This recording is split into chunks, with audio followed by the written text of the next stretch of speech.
We have three new board members. At this moment, I'd like to do the oath of office. Mr. Patrick Carrod will be administering the oath to Ms. Amanda Hill D'Angelo, Ms. Nadia Bandukta, and Mr. Anthony Ray.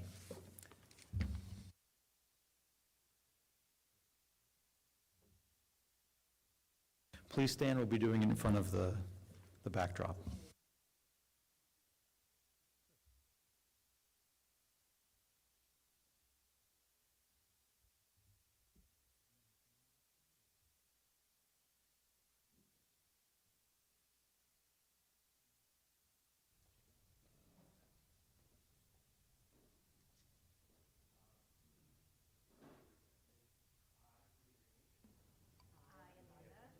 Do solemnly swear or affirm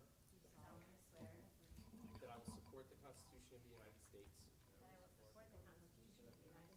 the Constitution of the State of New Jersey, and that I will bear true faith and allegiance to the same and to the governments established in the United States and this state under the authority of the people, so help me God. I state your name. Do solemnly swear or affirm that I possess the qualifications prescribed by law for the office of a member of a Board of Education, and that I am not disqualified as a voter pursuant to RS 19:4-1.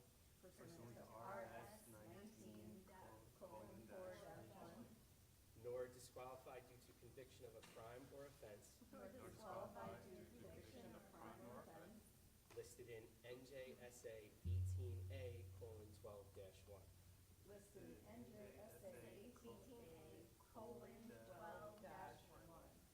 And that I will faithfully, impartially, and justly perform all the duties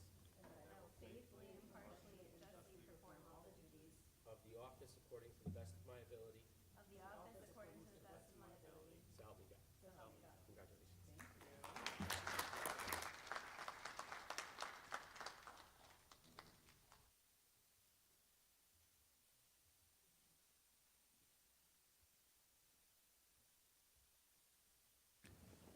Roll call. Ms. Bandukta. Here. Mr. Galati. Here. Ms. Hill D'Angelo. Present. Mr. Howard. Present. Here. Ms. Lehman. Here. Mr. Nandan. Here. Mr. Olberg. Here. Dr. Piero. Here. Dr. Piero. Here. Mr. Ray.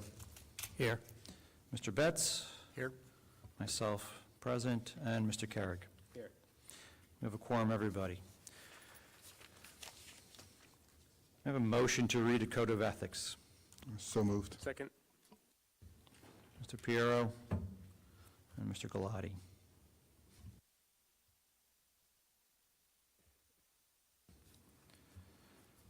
All in favor? All in favor? Aye. Aye. Aye. Any nays or abstentions? Hearing none, all in favor.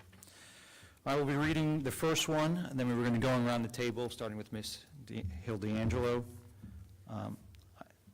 According to the NJSA 18A:12-21, board members are held to the Code of Ethics. I will uphold and enforce all laws, rules, and regulations of the State Board of Education and court orders pertaining to schools. Desired changes shall be brought about only through legal and ethical procedures. Aye. If you can read the second one.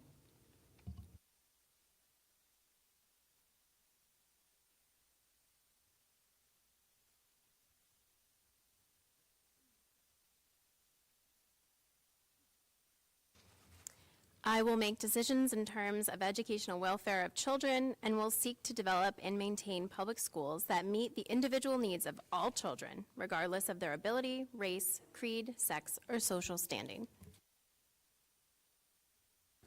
Mr. Howard C. I will confine any board action to policymaking, planning, and appraisal, and I will help to frame policies and plans only after the board has consulted those who will be affected by them. I will carry out my responsibility not to administer the school, but together with my fellow board members to see that they are well run.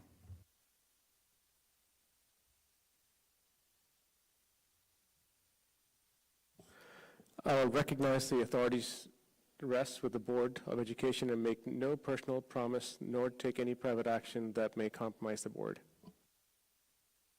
I will refuse to surrender my independent judgment to special interest or partisan political groups, or to use the schools for personal gain or for the gain of friends. I will hold confidential all matters pertaining to the schools which, if disclosed, would needlessly injure individuals or the schools. In all other matters, I will provide accurate information and, in concert with my fellow board members, interpret to the staff the aspirations of the community for its school. I will vote to appoint the best qualified personnel available after consideration of the recommendation of the Chief Administrative Officer. I'll support and protect school personnel in proper performance of their duties. I will refer all complaints to the Chief Administrative Officer and will act on complaints at public meetings only after failure of an administrative solution. Thank you, everybody. In your packets, please sign the document for the Code of Ethics, as well as our disclosure statement and confidentiality statement. We'll be collecting those after the meeting.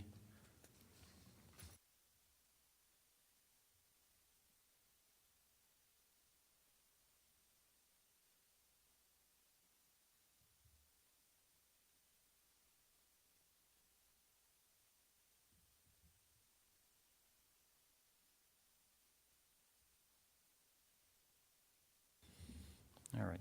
At this point, we'll be doing a nomination for the election of the board president. After that, the new board president will take over and run the meeting, and then we'll do a vice president and then appointments as well. When it comes to nomination, you only need one person to nominate, and after that, there's a motion with two people. So at this point, may I have a nomination for president of the Robbinsville Board of Education? I'd like to nominate Peter Olberg. Mr. Galati nominates Mr. Peter Olberg. Are there any other nominations? Any other nominations? Any other nominations? All right. Did you accept? I accept. Thank you. May I have a motion to elect Mr. Peter Olberg? So moved. Second. Second. Second by Mr. Nandin.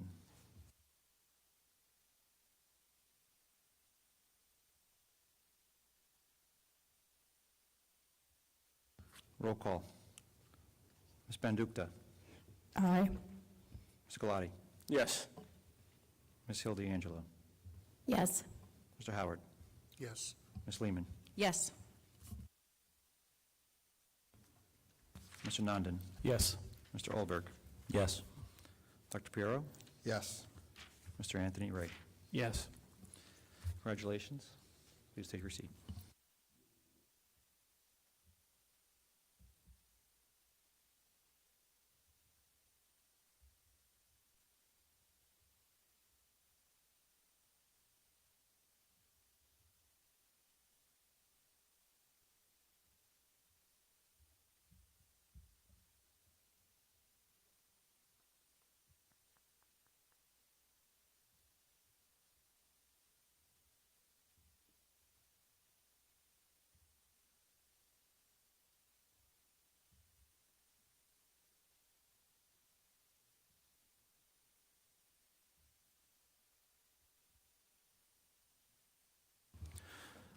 All right. So we're going to do the same thing for the vice president role. At this time, can I get a nomination for the vice president? I'd like to nominate Dr. Jeff Piero for the VP. Jeffrey Piero? I accept. Okay. Do we have any other nominations for the VP? Any other nominations for the VP? Is there any other nominations for the VP?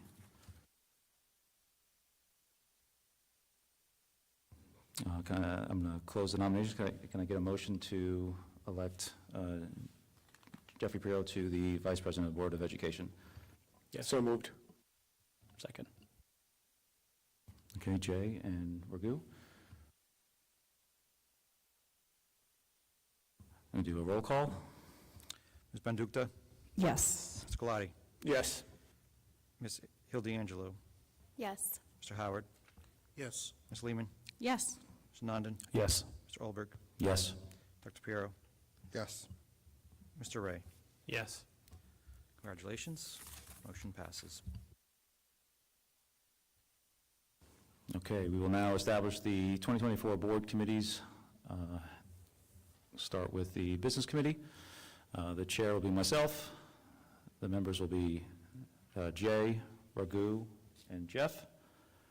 For Community Relations, the chair will be Raghu, with Nadia, Amanda, and Arthur as the members. For Ed Policy, we'll have Tanya as the chair, with Jeff, Arthur, and Amanda. Negotiations, Raghu will be the chair, with Nadia, Anthony, and Jay. Personnel, Jeff will be the chair, with Jay, Nadia, and Anthony. Security, I'll be the chair, and it'll consist of Arthur and Anthony with myself. Special Education, Amanda will be the chair, and Tanya will be a member. For Technology, Jay will be the chair, with Anthony, Raghu, and myself. Township Liaison will be myself, Tanya, and Jeff. For the New Jersey School Boards, it'll be Jeff and Amanda. The Mercer County School Boards, Jeff and Amanda. And Legislative Liaison will be myself and Jeff.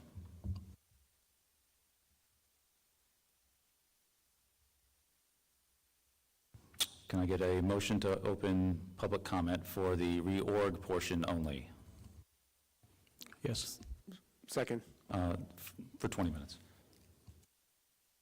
So I heard Raghu and Jay. All in favor? Aye. Aye. Nays or abstentions? Hearing none, motion passes.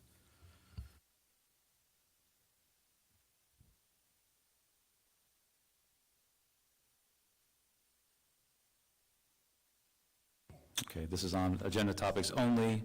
Please observe public decorum. Let the time begin. Any public comment?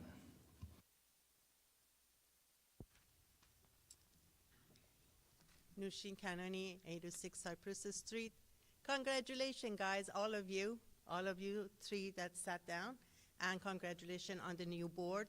We are looking forward to see how you guys are going to work with everything that is happening. It's a lot in here, and we wish you luck, and we will hold you responsible. Thank you.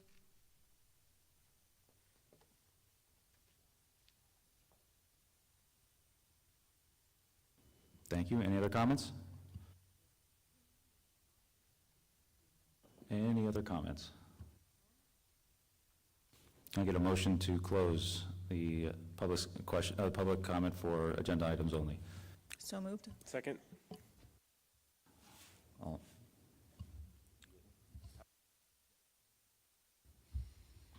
right, all in favor? Aye.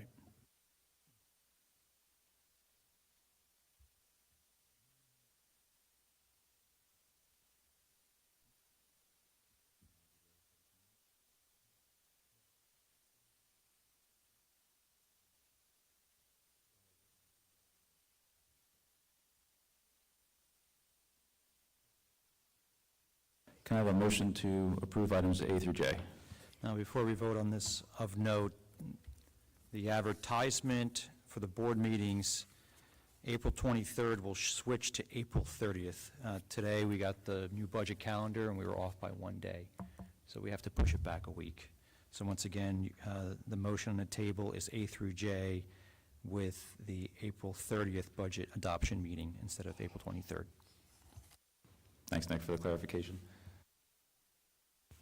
Now, could I get a motion with that to approve items A through J? So moved. Second.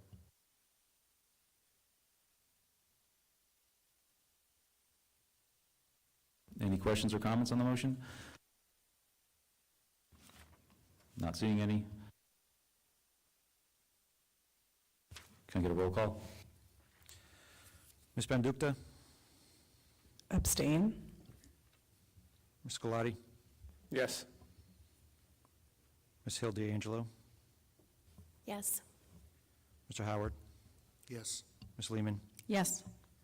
Mr. Nandin? Yes. Mr. Olberg? Yes. Dr. Piero? Yes. Mr. Ray? Yes. Thank you. Motion passes.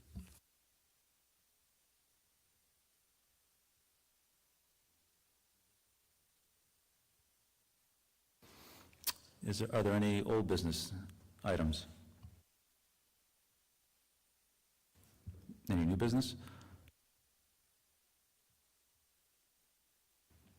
All right, can I get a motion to open the second public comment for 20 minutes? So moved. Second. All right, Jay and Magoo, all in favor? Aye. Okay. Any public comment?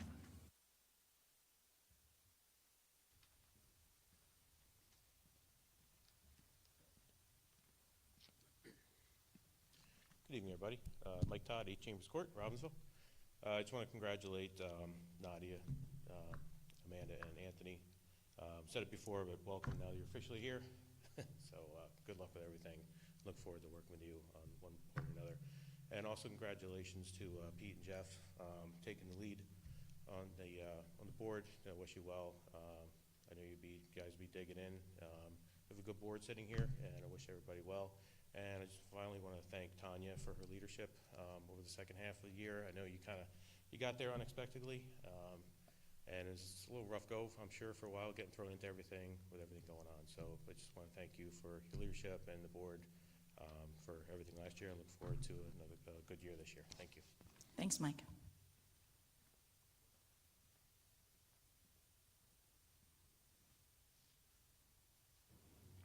Any other comments?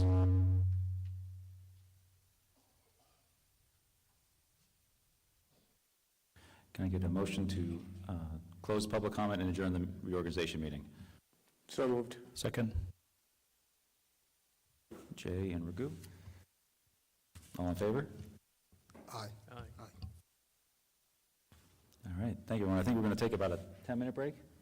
So we're going to take about a 10-minute break, and then we're going to start our special meeting on the public question only. Thank you.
I'm going to call to order.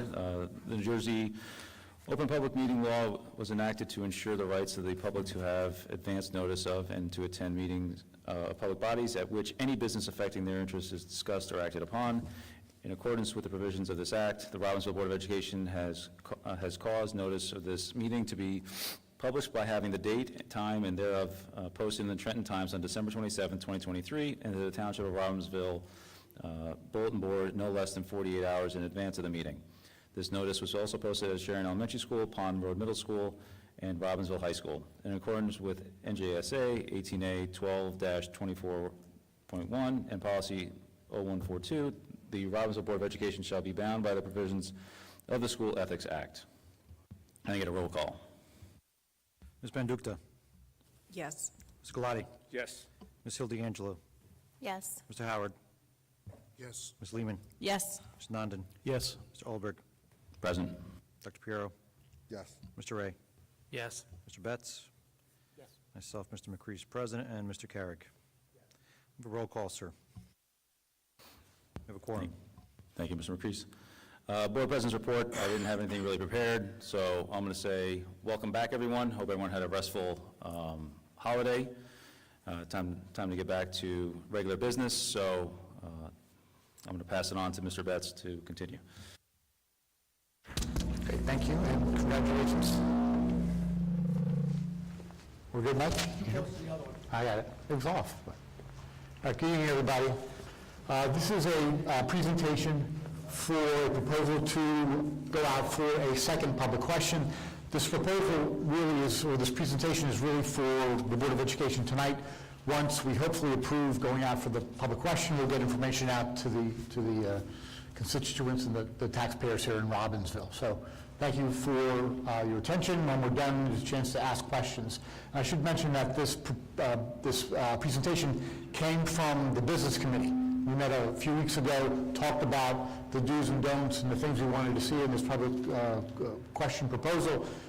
This is an offshoot of that meeting. Mr. McCrease. So the goal tonight is to have the Board of Education approve a new public question to be submitted to the County Board of Elections by January 12th, because we are looking to go out for this public question on March 12th, 2024. And we need 60 days to do so. So we can approve it tonight. We also have some other dates. If we can't get things approved tonight, we're looking at January 9th as the second meeting. Hopefully we can knock this out tonight. So our current situation, we were short-funded last year, this current school year. We had to reduce 27.5 positions. Some were by attrition. We lost some programs, we lost some sports, but we were very fortunate to bring back a number of items and staff members because of the one-time infusion of state funds that came on extra for our district, just short of $1 million. And very grateful to the $152,000 from the township to cover half of our SROs. Because of those things, we brought some things back into the district this year, but we are again predicting a shortfall for the 24-25 school year, which is why we're seeking another public question. Revenue challenges we talked about last spring are not going away. Why is that? Because revenue is stagnant here in the district. It's not an expense issue, it's a revenue issue. We can only raise taxes 2%, or $825,000, which makes matters worse. We are at zero banked cap. We had last year, we had, Nick, how many, what did we have in bank cap last year that we used in our budget? About $1 million. So we have zero because we used it all. Expenses are going up. That's salaries, transportation, food services, everything is continuing to grow. So we are estimating a $3 million shortfall as a minimum. And I can tell you that when Mr. McCrease looked at the numbers for the November vote, and we said it was a $2.1 million shortfall, he was pretty spot on. So I trust his numbers. Reminder that the state could have cut us by another $2.7 million this year and still can this coming school year. That was on an official form from the Department of Education that they could have cut us $2.75 million and they still can for next year. And we are going to experience shortfalls until this problem is corrected. So a brief history, I talked a while ago, it seems like a long time ago, going out for $7 million, which would have covered us for probably the next 3 to 4, maybe 5 years. That just was not doable. We knew that that was not going to pass. So we then went out for a $4.8 million public question in November 2023. It failed by about 350 votes. The 4.8 guarded against that potential state aid. It was 2.1 million plus the 2.7 million that we could have been cut. Now, we figured and we talked, 4.8 didn't pass because it was too high. So we were predicting that we need at least $2.75 million for this coming school year, 24-25, to avoid significant cuts to the district. And that risk of flat state aid is still there, or the decrease in state aid is still there. But this question that I'm proposing tonight does not cover that risk. There's no insurance built into this. The idea is we want something to pass to avoid those cuts, and we kind of roll the dice on the $2.7 million. Which leads us to the proposal of $2.75 million public question, March 12th, 2024. So why is it 2.75? It's that shortfall plus $650,000 in recurring costs for staff that came from that additional aid last year. Of that, a little short of $1 million, we used about $650,000 of it for recurring costs for staff. We were told that we wanted to use that money, a lot of that money, for staff, but those are recurring costs, meaning they come every single year. So you take the 2.1 that we believe will be short, add it to the $650,000, and it comes to $2.75 million. We're just starting to put our district budget together. Costs are going up. And again, we're unsure of the extra funding coming from the state. We were very grateful, based on the grassroots effort from the town, that we were able to get that money, the $983,000. Also very thankful to the township for the $152,000. But we're unsure of that money right now as we stand here on January 2nd. The township's just putting their budget together. There's nothing guaranteed there, so we cannot count on it because we're in a tight timeline to get this question approved, and we certainly do not know if that extra money will be coming from the state, which is why we're at the 2.75. This is a permanent increase in the local tax levy. It does not ensure covering that potential cut, so we are rolling the dice on that. We believe that 2.75 is much more likely to be approved by voters, and we'll get into the numbers in a second, what that will cost the taxpayers on a monthly basis. And there are different variables that we believe that this 2.75 will help us moving forward and cover us for 1 year, the 24-25 school year starting in September. Nick. This is the property tax impact based on monthly costs. If your home value is $400,000, the monthly cost for the remainder of 2024 would be $1,707, and for the entire year of 2025 would be $34.30. These are monthly increases on the assessed value of your home. The average assessed home in Robbinsville is $379,458. For anyone who has the average home in Robbinsville, monthly would be $16.19 for this year, and then keep going way too high, $32.54 per month in 2025. So the proposal is exactly this: permanently increase the operating budget. Timelines, as I said before, we have to submit the official question to the County Board of Elections 60 days prior to March 12th, which would be January 12th. We need some time for Nick and Patrick to get together to make sure that all the Ts are crossed and Is are dotted, to make sure that that public question is exactly what we want to appear on the ballot in March. The full text is in the agenda, but basically it says the Robbinsville Board of Education, in addition to the regular budget, will seek approval from the district legal voters to raise an additional $2,700,000 for the 24-25 school year as permitted under administrative code. Approval of these taxes will result in a permanent increase in the district's tax levy moving forward. Meaning that when we raise taxes a maximum of 2%, that number will be even higher, so that $850,000 I spoke about before would be a little bit higher moving forward each year. So this is something that we talk about a lot in that committee meeting. If the question passes in March and we receive flat state funding from last year, we're still going to be short.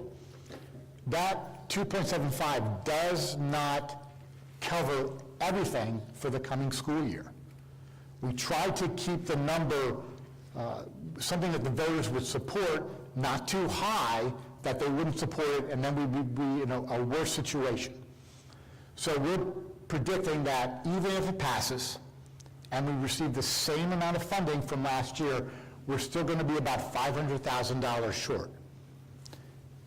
If the question passes, flat state funding, we will not touch kindergarten.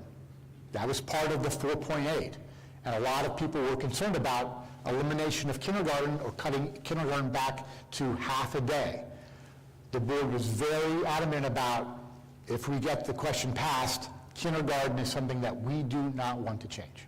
And I completely agree with that. I certainly did not want to be the superintendent that cut back or eliminated kindergarten.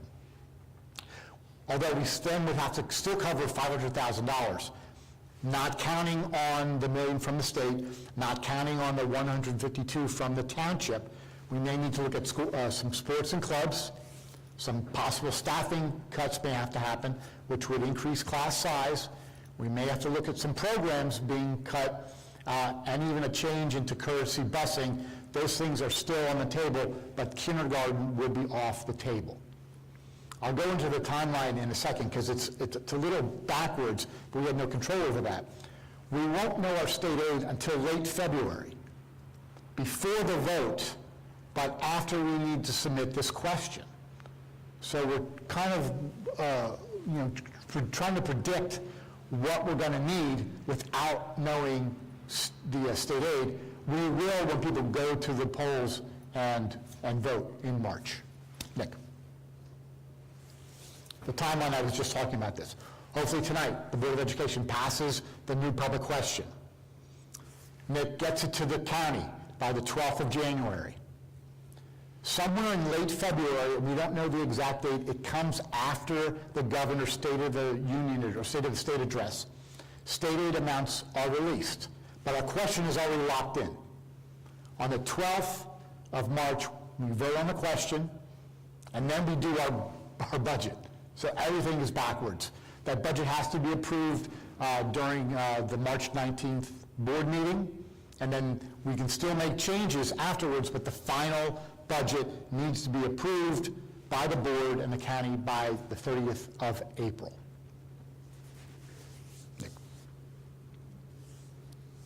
So what's next? We continue discussions with all the stakeholders. Jay, Tanya, Nick and I met with Mayor Freed last week. He was supportive of the $2.75 million. I do want to say town council and the mayor are huge supporters of this district. They truly are, and we thank you for everything you've done for us and continue to do for the district. We share services, we talk about a lot of things, but we had a really good conversation with the mayor, and he's supportive of this. Debbie and Mike and I talked a little bit today. They didn't get any of this information, so we're going to have some more talks about moving this forward, but we're very thankful for the mayor coming out and supporting this. We approve, hopefully, the vote on March 12th. We submit that public question to the county office. disseminate information out to the voters as we do, and then people vote on March 12th, 2024. Unlike the last time we went out and voted, there's no early voting. So everyone will vote on March 12th. We've talked about that. We've had some preliminary conversations with the county on how to do just that. We will probably shorten or reduce the polling places to 2 or maybe 3 areas of the town. We'll have full-day voting, but no early voting. The idea is to save money. We just can't afford to do a full-blown election like we had in November. This is an off-cycle vote, so we'll condense it, but give people ample time, of course, to vote on the 12th, from early morning to later in the evening. But again, no early voting happening during this vote. So I'm proposing tonight the Board of Education approve a $2.75 million public question for March 12th, 2024. Are there any questions or comments?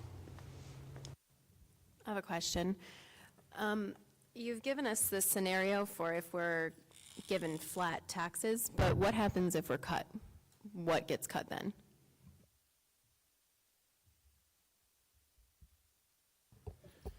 Thank you, Amanda. I didn't want to go into that because it's ultimately your decision. Everything's on the table. If things need to be cut, I will reach out to my administrative team, and we will talk and make a list of recommendations for the Board of Education, and ultimately you'll need to decide. And we'll have probably long conversations about that. Hopefully we don't get to that, but everything's on the table. Most of this budget, almost 80%, are staff salaries. That's where you probably go first, and you go with things that are not mandated. That's why kindergarten was on the table. As you know, you work in schools, there are things that kind of scratch your head. Why are some things not mandated and other things are mandated? So we would have to look there. You hear that term, cutting fat out of the district. There is no fat.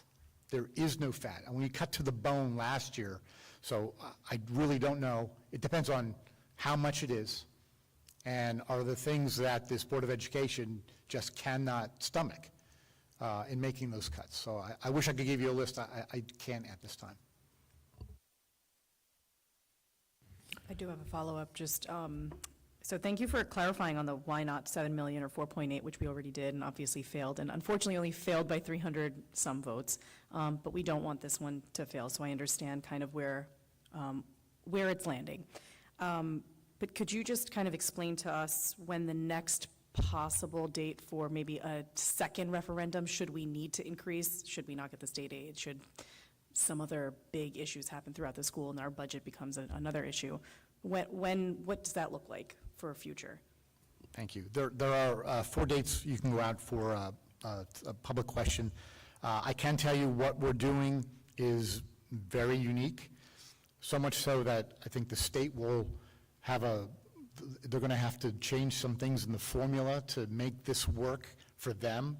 We've had some discussions with the county superintendent, the county BA.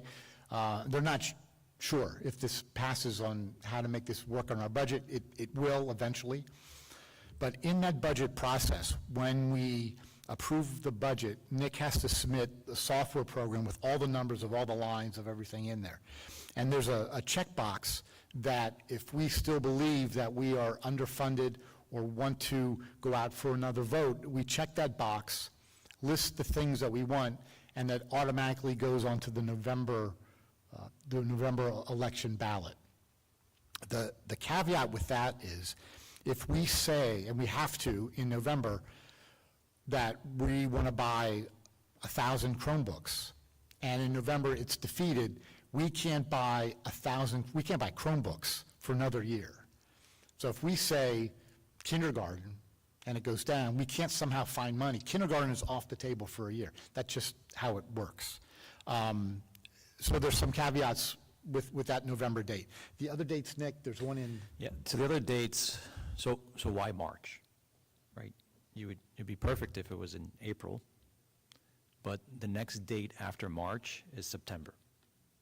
You're like, school's already started, it's too late. And the proper process would actually be doing it in November on a general election, to the budget process, which also has its problems that we dealt with before, was that if you have to make cuts, but you have it on the ballot in November, you have to make the cuts. And you can't just move children and teachers in the middle of, the beginning of the year. Or you take the risk of keeping them on staff, and the question fails, and now you've paid them for almost half a year, and it's even worse. So the timings, they're not conducive to operating the district, and these are the rules that we are confined by. So this is the earliest one that we can do now, is March, and after that would really be November. There is no option in the middle, unfortunately. Brian, did township agree to pay for the SROs, or, is that accounted in here? It's not accounted for. We've just started having conversations. They want to, but they're just putting their budget together. They don't know what things are going to look like. They have, cost increase like we do. Mayor Fried is very supportive of adding the $150,000 into the township budget. It's just too early to know. And I don't want to guarantee tonight. It's just not how this works. We know that, right? They'll be smiling back there. But as I said, town council and the mayor are very supportive of this issue and things we're going to do. But their hands are tied as well, just because of the timing of this whole thing. As Nadia just alluded to, we have to act now. We can't wait until September because we have a school year to open, and we can't wait if we have to make cuts. So I'm hopeful.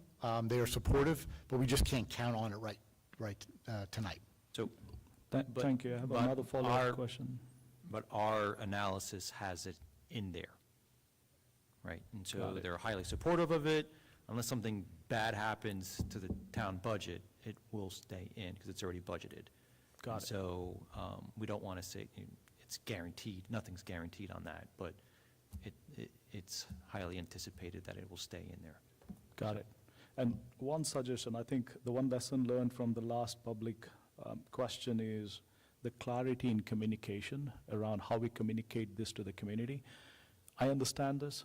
I think probably most of us here understand this. I think we should come up with some kind of one slider, including the property tax increase, for the community to understand this better and have them kind of, have no confusion around why 2.75 and what is behind that. I think anything that we can do to come up with that particular one slide, which can be consistently communicated across, would be helpful. Thank you. And you happen to be the chair of the Community Relations Committee, so it's agenda item number 1. So how I foresee this going is that, we'll push out the communication to the public. This is step one, right, as we start, and hopefully this is approved tonight. We say late February for the governor's address because it has shifted in the past. So it's supposed to be, I think, the last Tuesday of the month, so probably April 30th, I think, February 30th, we'll have the numbers and we'll check them real quick, maybe the next day or two. And that gives us about a week and a half to publish even more information, like what is the real number? Is it extra? Is it flat? Is it low? Right? And that's going to be a full court press from everyone here for that. Hopefully it's great news, but from what they forecasted from last year, we're supposed to be cut. So. I like the flyer idea, the one pager, right? But Brian, I know there's a way we've given community members who don't have access to, the school emails. Can you remind everybody how they can get access and opt in? Yeah, you can go right to our website. There's a way that you can sign up for emails. It's right on the front page, one of the drop downs. You just sign up, give us your email, and then you'll be included in all the things we send out for not just the budget or the public question, but anything that's going on in the district. Just right from our website. Thanks, Brian. So yes, if anyone is asked, about these questions, please direct anyone who doesn't have children or in the schools that get these normal emails to go there and opt in, and they can get all the information.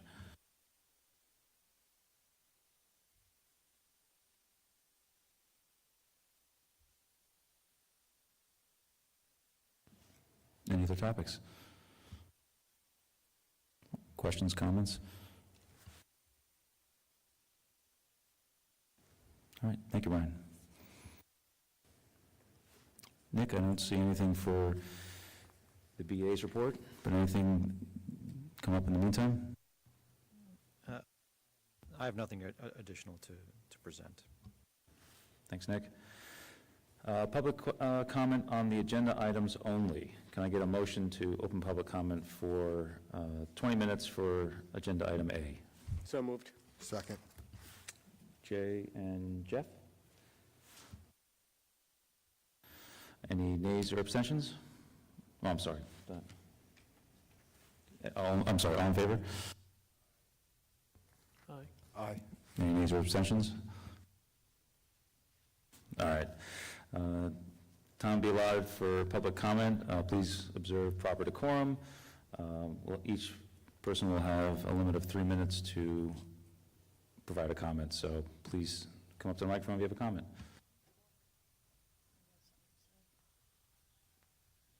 Sharon DeVito, I live in Robbinsville. My best advice to you as a board is to do a mailer to the entire community. Not everybody has access to email. Not everybody's interested in signing up for another, what they would look at as daily information. You really need to just do a community mailer. I passed 3 or 4 referendums when I was chair of community relations in this district, and every year, every time, we did a mailer. That's the best and most efficient way. It's cheap, you do nonprofit, you can get all kinds of postal discounts, it's easy. That's number 1. Number 2, I have a question. Does the township clerk handle this election, or does the county clerk? I thought it was the township clerk handles special elections like this. Yes, no? Nobody knows? Mr. Lawyer? Off the top of my head, I don't know. I presume it's the county because the county runs the elections, but it's possible a special election is run locally. It's something I'd have to look into. Okay. Yeah, please do that, because I wouldn't want to have us make a mistake and miss the deadline by going to the county when we're supposed to go to the muni clerk. Now, I'm not sure, but that's my question. So the deadline is for both to be notified. I'm sorry. They're both supposed to be notified. So the Okay. January 12th deadline is for both, and I'm in discussion with Michelle Siegfried, who's done. Oh, so you will notify her anyway, Yeah, so yeah. you're covered. And she has experience doing these, well. Michelle Siegfried she's been township clerk for a very long time. That woman knows exactly what she's doing all the time. She's wonderful. But I'm just curious too, as far as where the tallies are going and who's going to get the final counts and so on and so forth, whether it's going to be the township or it'll be the county. Depends on who's handling it. And again, let me rephrase, let me repeat, let me nag. Please do a mailer to everyone in the township.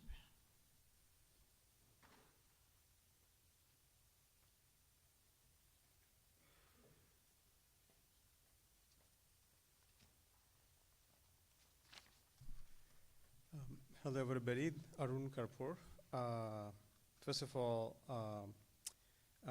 thanks, Superintendent Betsy, for your presentation. I think the number 2.75 has been arrived as a result of intense deliberation, and so it makes sense. Now, all my other neighbors is that, okay, so what changed?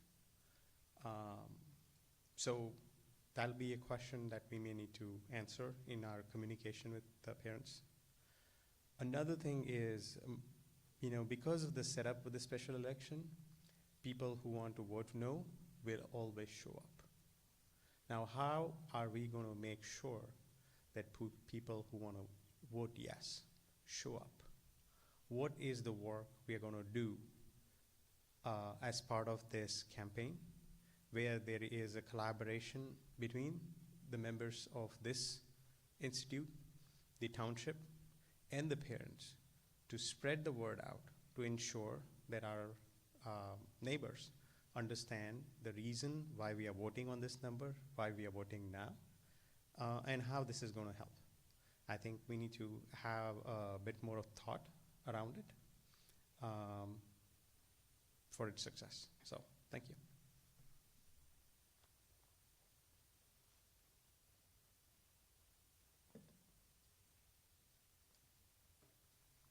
Nushin Kanani, Robbinsville. I have a couple of questions that I wanted to ask you. For the March 12th, how much is it going to cost us for running this campaign and voting? And the second question is, if we are cut and we completely don't pass, what are we going to do? What is the plan? That totally we don't pass and we are cut. What are we going to do? And the next question I have is, as my previous resident said, that we went for 4.8, now we are going for 2.75. And so that 2.1 is going to be always the shortage that we are going to carry. So 2.1 is not $100, it's not 150,000, it's not 200. What are we going to do for 2.1 million shortage? And also I wanted to let you know that I did sign up for those emails and I'm still not getting any. So just to let you know, I'm not receiving the email that I signed up for. So I just wanted you to know that. And I hope you answer my questions tonight, because I'm taking the information to many people who cannot come in here today. Thank you. Thank you, Nushin. It was winter break, nothing really was sent home, so we'll get something out. So make sure that we check and make sure you're on the list. The 2.1 is going to be an issue moving forward. The spending formula or the funding formula is changing next year. We'll see what happens. We can try to talk to Trenton, our people that we know with the DOE to try to get more money like we did before to change that formula in our favor. But that's a big lift right now. We're focused on this upcoming public question.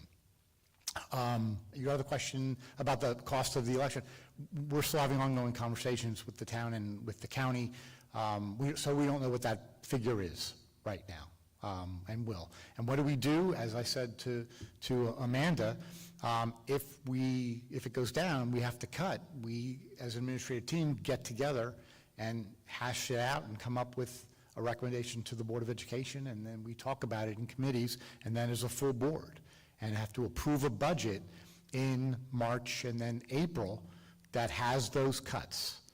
So I don't know what those cuts are right now. I could only guess. I don't want to do that. But they were listed in everything that went out in November, right? Those things are on that list, and everything's on the table if this goes down and we do get cut from the state.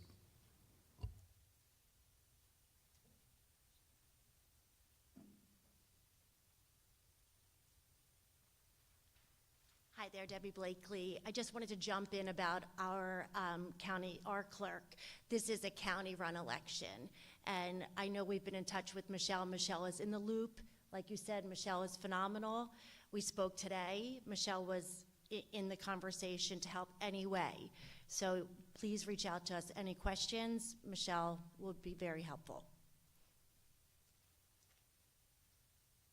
Thank you, Debbie. Yeah, she sent something out already of dates that we couldn't find anywhere in the Department of Education. So she's been helpful already with the listing of everything. So thank you for putting us in touch.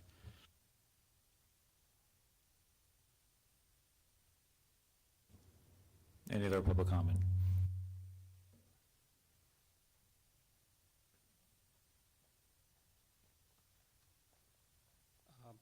Sorry, Arun Kapoor again. One thing that bothers me is that in the slide you mentioned that the problem is not going away for future years, still approximately $500,000 short of 24-25. Has there been a contemplation as to how that shortage will be managed, or is that something that is going to come up later? Managing the shortage is just not spending that money, and we're going to have to reduce some things in the district to cover that cost.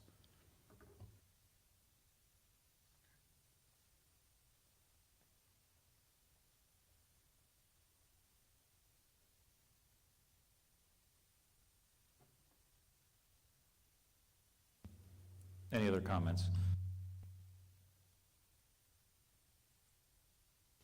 Not seeing any. Can I get a motion to close public comment? So moved. Second? Jay and Raghu. All in favor? Aye. Any nays or abstentions? Okay. Resolutions. The superintendent recommends that the Board of Education approve the following action item in item A. Can I get a motion to approve? So moved. Second. Jay and Jeff.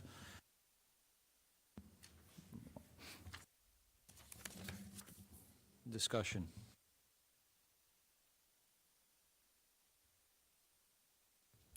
While we're waiting, I wanted to also say something I didn't mention before. I don't want this district or this administration or this board to think that we're always, putting our hat out and asking for money. We've talked about ways to generate revenue for this district. To do that, we're investing in our facilities. If we improve the high school auditorium, which is a great facility already, but the cupboards need to be redone, and the presentation systems need to be upgraded, and the lights and the sound system. If we can do those things through rentals and using the money we're already getting in and putting it right back in that property, we can increase the amount we ask when people come and rent that room. And it's an amazing room, and it gets rented all the time by dance companies and other organizations. So we're looking to do that to improve revenue. We're talking about our sports facilities and other ways to generate revenue so it's not such a tax burden on the taxpayers of Robbinsville. So please, I don't want people to think that we're just putting our hat out and asking for money. We are looking for ways to generate revenue to lower those taxes in the future. I have a clarifying question. Are we, It's open for this, okay. this item. So is it the approval of the amount of 2.7 or also the verbiage of the question? Okay. And if any community feedback comes forward, what would be the opportunity to amend the question so that it's A, amenable, and this is it? This is it. So there's a couple things that we already want to amend. We've already had one community member raise the issue, and we need to change something on it already. But the number is the number. If you go to the resolution, we'll talk about it right now. We have to list a few items. This is a copy from the previous question, and we have to amend it. And as we go through it, we get better at this. So one of the items is a local fair share. So it had said it brought us to local fair share. It does not. So local fair share is what the state believes you should be taxing your town. Currently, local fair share is $48.25 million, and we are taxing about $41.25. And so we would have to raise taxes by $7 million just to bring it to the level that the state believes we should be taxing at. So we could say something, strike it out completely, or bringing us closer to local fair share, but it's too big of a leap to go to local fair share.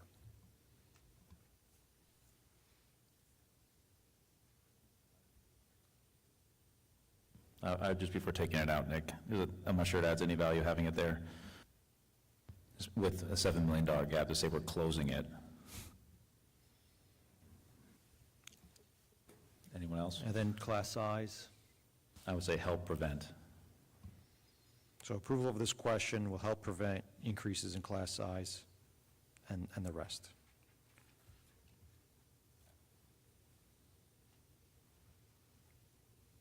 It's another, so it's avoid further loss of programs, activities, and are we also comfortable with putting personnel as a possibility of the cuts that may be impacting our whole community? It's up in the bullet. The teachers are the first bullet. Yeah, we're just revising if we're going to do the prevent increases in class size and avoid further loss of programs and activities, that is also repetitive of the bullets. I would just maybe add a comma just for the full understanding that personnel would, we're stressing it again in the narrative.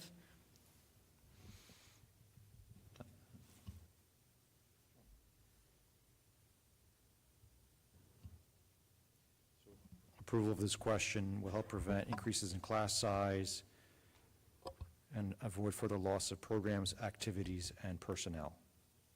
Or maybe impact to personnel, I don't, do you Say want again? to soften it? Impact to personnel, potential impacts to personnel. And I'm open to further fine tuning. I would just say personnel, yeah.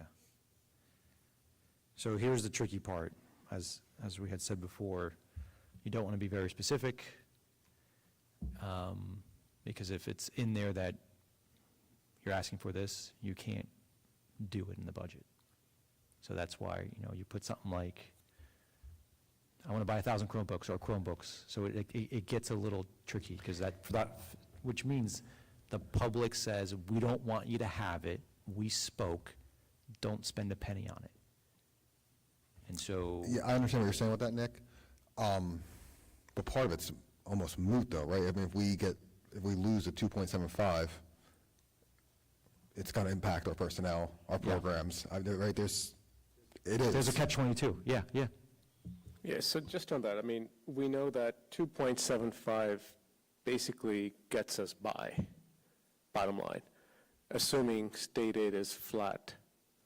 And even with 2.75, we know that there can be impacts to additional activities, there can be impact to personnel, there can be impact to class sizes, because when the budget committee met 3 times last month, we ran the numbers, did multiple scenarios, and we come up with those scenarios. That there will be impact, and we have to look for other means and mechanisms to generate revenue, which could mean increases in other areas, which again, we don't know until we have the numbers from the state. So if we get very specific, are we putting ourselves in the foot, and then are we, by not moving forward, putting ourselves at risk? Because one thing we made it very clear is we want zero impact to kindergarten. Because the community spoke, parents spoke, they made it very clear, kindergarten should not be impacted, courtesy busing should not be impacted, because it creates hayback. So those are the 2 things we constantly talked about in the budget committee. But yes, there were other areas of personnel, other areas of class size, other areas of programs that potentially could be on the table until we know what the numbers are.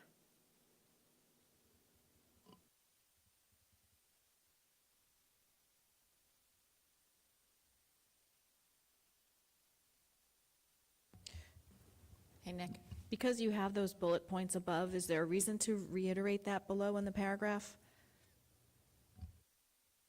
Mr. Patrick, I don't know. So we submitted the entire description last time. It's up to you guys. I mean, it is in the submission for the voters to vote upon, so they did see the bullet points. It's up to you if you want to reiterate them. There's nothing that, no legal issue with repeating it or not repeating it. Because what we're talking about here is whether or not we should have that line, prevent increases, avoid further loss, and we're saying that those things may happen, and we don't want to set ourselves up to all of a sudden go against what we're promising with this statement here. So if we eliminate that, look at the wording that you have for the bullet points above, for the following purposes. From a legal standpoint, you're already saying what the money would be doing for the town, for the schools. Do we need to reiterate that? Or vice versa. Do we have to have the bullet points? Yeah, one thing I heard after the election was that the question itself was maybe too complicated or too wordy. I don't know how accurate that is, but I heard that. I mean, Nadia, I think maybe you even, I think you said that to me, and Yeah, I would other people agree. did as well. I mean, I love Tanya's point. We should be cognizant of that, if Yeah. that's truthful, because you get in the voting booth and you see this paragraph, and Yeah. go, it's just too complicated. I would either So we remove that should be whole careful. sentence, right, and just concentrate on the bullets. Yeah, I would keep the bullets and Yeah, get rid of the and sentence, just because remove this people do better if. with bullets than The only paragraphs. one line I would like to keep in approval of these taxes, the last line, will result in a permanent increase in the district's tax levy. That's the only one. The rest of it, if it's not an issue with Patrick, we can strike it. Legally, is it okay to do that? Also, just a point of clarification, the first one, the first bullet, maintain teachers and instructional assistants to avoid elimination of programs. I feel like they're two separate, are we saying two separate things? Or, I was just curious if somebody can just kind of explain that one. Because is it maintain teachers? So my recollection was directly connected to the fact that the RIF did cause the elimination of certain programs. So that's why it was phrased that way last time. Like, just off the top of my head, I know physics and Italian were directly affected by it.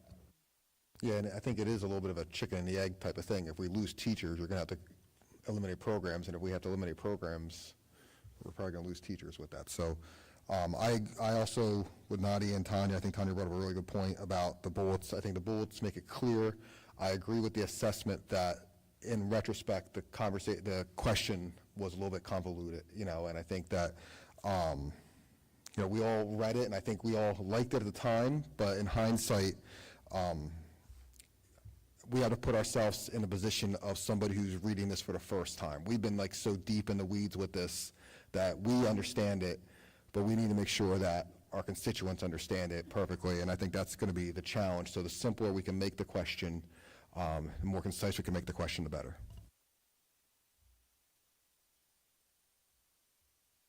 Would we be amenable to just splitting maintain teachers and instructional assistants? Another bullet, maintain current programming?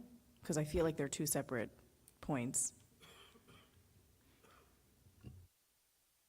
I like that idea. I was going to say that.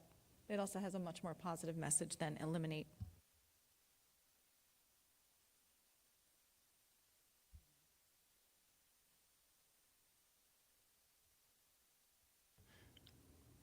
Nadia, could you read exactly what you're proposing? Yeah, I It's would- getting a little confusing over here. Maintain teachers and instructional assistants would be the first bullet, kind of keeping it, and then the second bullet being maintain current programming, current programs. Yeah, instead of having a negative where you're just talking about avoid elimination, just say maintain, keep it positive, not have the negative.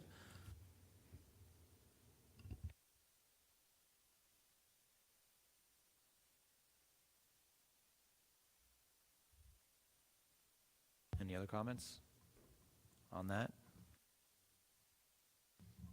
So, Nick, can you read the whole amended once you have it, and then maybe we can do a vote? Yeah, these are one of those times where I always look at Patrick and throw it on him. I had maintain teachers and instructional assistants and maintain.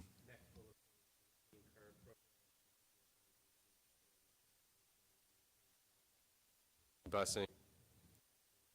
Maintain current level of funding for athletics and co-curricular activities.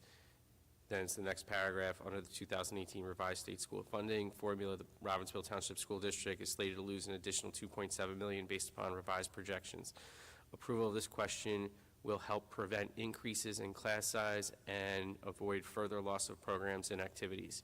I thought we were striking that whole. You want to strike that whole We're sentence? striking that, yeah. Striking all of that except the last line. Yeah. Yep, and then we're keeping these expenditures. Got it.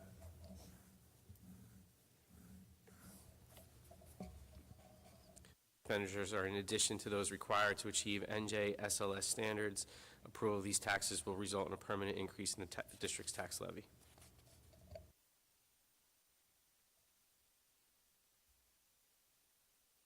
So we're saving the last two lines. Should we even say under the 2018 revised state formula that, we'll be losing an additional 2.7 million? Are we sure about that? If you're not sure about that, I would take that, strike that too completely, because your bullets explain, and then you go approval.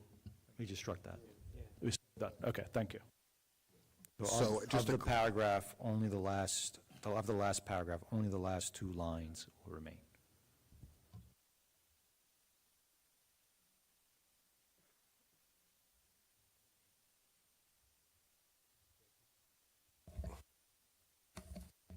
I gotta hold it. Okay, that's. Okay, so just so we're clear, it'll read, be it resolved that the Robbinsville Township Board of Education approves the following question to be placed on the March 2024 special election ballot for the 2024-25 school year budget. The Robbinsville Board of Education seeks approval from the district's legal voters to raise an additional $2.75 million for the 2024-25 school year as permitted under 18A:22-40 for the following purposes: maintain teachers and instructional assistants, maintain current programs, maintain facilities, maintain current level of courtesy busing, maintain current level of funding for athletics and co-curricular activities. These expenditures are in addition to those required to achieve NJSLS standards. Approval of these taxes will result in a permanent increase in the district's tax levy. That sounds good.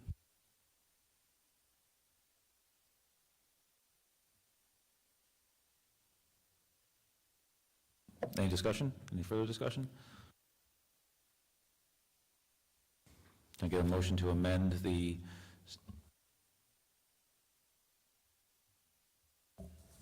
So what was moved is the original version. We've now gone through the process to get what the amended language would be, so I would advise Mr. Olberg to do a consent motion, which is just an amendment by consent. If there are no objections, then that amendment motion will pass, and then what you'll be voting on is this revised motion with the new language. So the question is, do I have unanimous consent for the amendment? Seeing no objections, the amendment passes, and then what you're voting on will now be the main motion.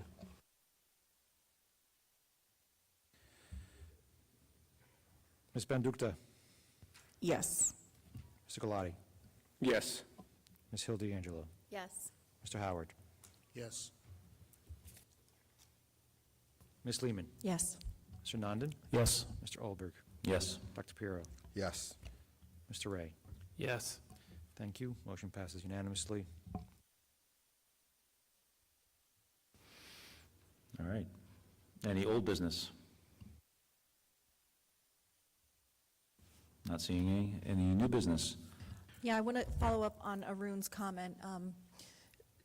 Patrick, can you reiterate what parameters that we have as board members? The question was whether or not we can advocate for yes voters to come out, because he said that the people who will vote no will certainly come out. But just reiterate what it is that we can do, because we can't really say yes or no, just come out and vote, correct? So there are limitations in terms of advocating for a referendum when you're a Board of Education, because you represent all members of your community, which would include both those that would support the referendum as well as those that would not support it. And so the guidance that exists from the New Jersey Supreme Court in case law is essentially that boards of education are permitted to inform the public as to what they're voting for and why they are voting for it, without going the extra step of advocating for one side or the other. And so what has been specifically found to be a violation of the law is anything that would say in written form, vote yes, or please support the referendum, or vote in favor of the referendum, things of that nature. What is legal is really what you did last fall. We went through pretty much every single communication piece that went out there to make sure that it was informative, that it was accurate, and that it did not cross over into that advocacy area. Necessarily, when you are explaining why you're even asking for it, you're saying that there's an issue. So that is not found to be advocacy. That's found to be just more of the information piece. So you can, again, explain why you're asking for it, but you can't cross over that line and say, in a literature piece, vote yes on March 12th or whatever it might be. And so those are the limits that you have as a board.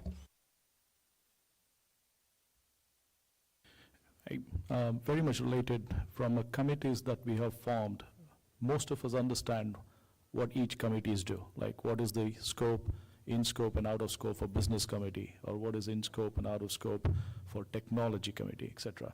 But I don't know if it is very clear across even to the community members of what each this community, committee does. Is there any way we could actually come up with some brief description of, hey, here is what the business committee does, here is what the community relations do? Because I think when we talk about community relations, at least being selfishly, it's open to kind of interpretation as to what all we can do from a community relations perspective, but there are restrictions around, what community relations can do and cannot do ethically. So I think it'll be good for us to kind of work on that one, not for today, but I think it'll be good for us to actually put something out there with a brief description so that it's very clear.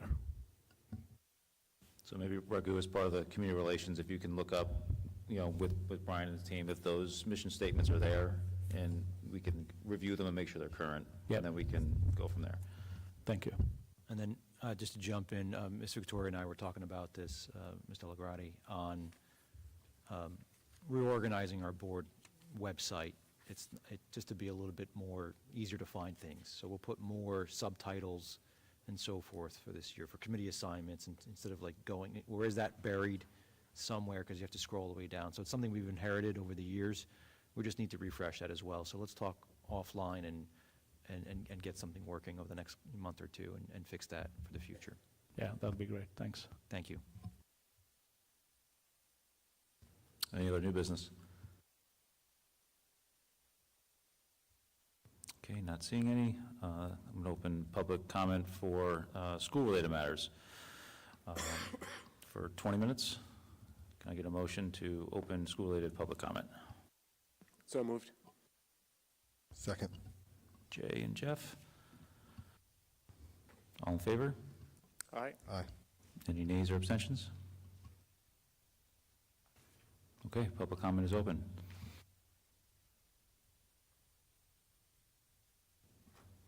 Any public comment? Nushin Kanani. I have one question, and it could be my understanding, it could be wrong, you already passed it, but I just wanted to ask you, don't you think your question being so positive, it's going to actually pass? Because some people say, okay, so don't maintain, so don't do this, so why do I have to pass it? Do you think your question is a little too positive? Just out of curiosity, that's what I'm asking this question, because the question cannot be too positive, too negative, and it has to be something that it sits with people's budget and mind and trust. So I don't know how you're going to, don't ask me that, okay, so you tell us what to do. I don't know. But among all of you, I really think it's way too positive, and people say, well, if we don't, then we don't. So we don't maintain. So I'm just telling you that. And then next thing I wanted to say, Raghu, you are correct. The committees is made, and you guys sit down and you talk about it, and some of this stuff comes out in here, and we hear it.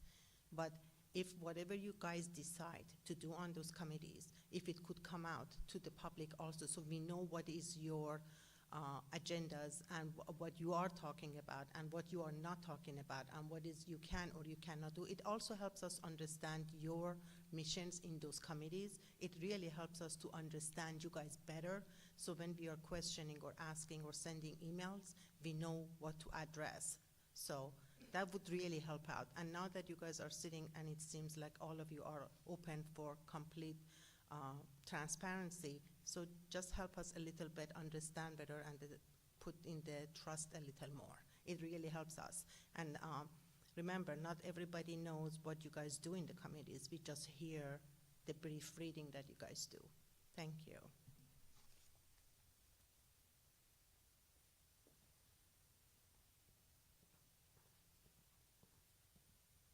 Kapil Thakur, 65 Emerald Road, Robbinsville, New Jersey. First of all, Happy New Year to everybody, and welcome to Amanda, Nadia, and Ray. Amanda is my colleague. We both work at the same place, so good to see you, Amanda. Sorry, Nadia is my colleague. We both work at the same place.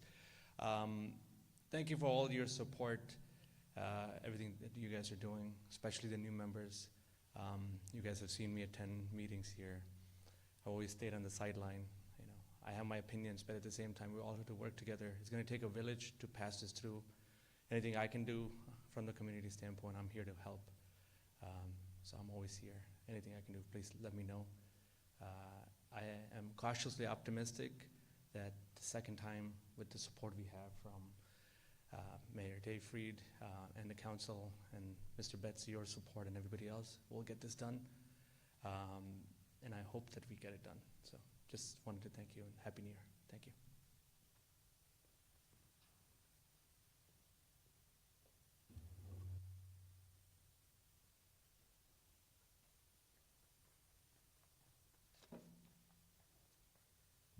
Arun Karpur, 35 Emerald Road.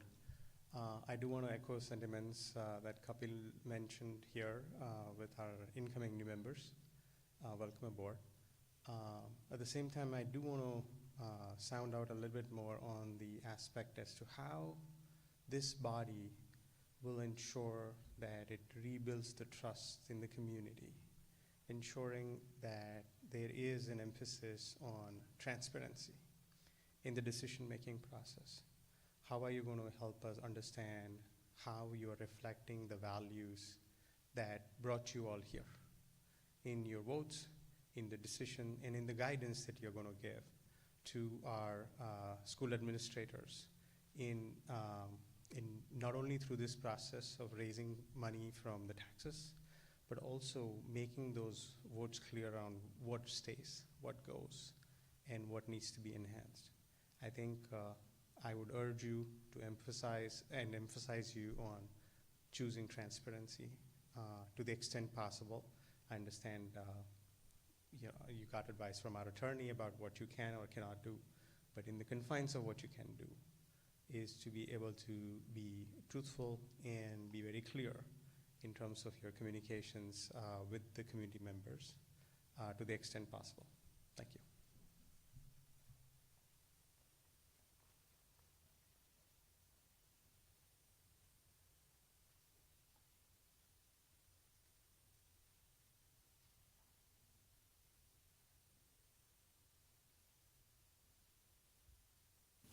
Thank you, everyone. Any additional comments?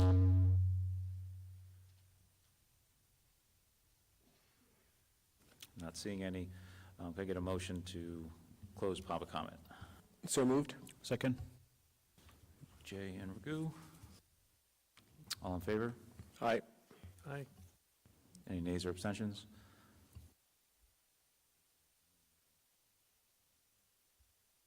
We do have one announcement. Since the public question has been adopted, I don't think we need another meeting, so the January 9th special meeting is canceled. I say again, the January 9th special meeting is canceled, so we'll post it on our website as well. Other than that, thank you, everyone, for your first official meeting.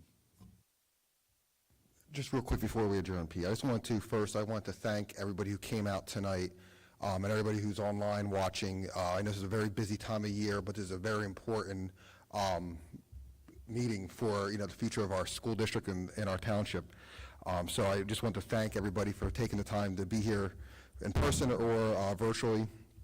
I also just want to reiterate the both comments that were made about transparency, that we are committed to being transparent. It is something that we've talked about. How do we improve that? Communication, even things committee, what we're allowed to kind of reveal, that we are working towards that.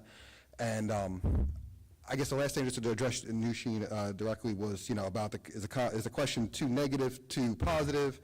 I think what's most important is that's factual, and that's transparent, and that it's clear, so that voters know exactly what we are proposing and what we plan to do for the district. And I think I do think the question did strike that. So I'm happy with the question, and I think that going forward, getting the information out to the public is our big challenge, especially people who are not very engaged in the process, right? Making sure that we're educating and that we're informing the constituents at large. So I just wanted to make those points. Thank you. Thank you, Jeff. Any other comments before we adjourn? All right, can I get a motion to adjourn the meeting? So moved. Second. Tanya and Jay, All in favor? Aye. Aye. Any nays or abstentions? All right, thank you, everyone. Meeting closed.